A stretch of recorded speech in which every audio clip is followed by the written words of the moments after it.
dami nito ah. Mukhang makakabili na ako ng bagong phone. Ha! Nahuli din kita! Ikaw pala yung kumukuha ng mga class funds natin? Oo, ako yung kumukuha. Bakit? May problema ba? Ang problema ko, ikaw. Ako pa sinisisi mo na kumukuha ng class funds, eh ikaw naman talaga?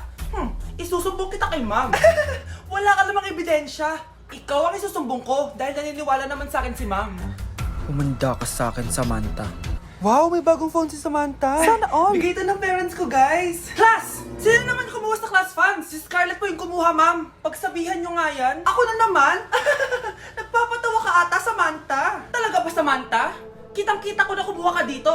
At narinig ko, nabalak mo na naman si Scarlett. Ma'am, di po ako yun. Gagawin mo pa ako sinungaling? Diyan ka naman magaling, di ba, Samantha? Sa pagsisinungaling? Sumama ka sa akin sa principal at ipapatawag ko yung magulang mo. Buti nga sa'yo, Samantha. Deserve mo yan. Nag-uumpisa pa lang ako.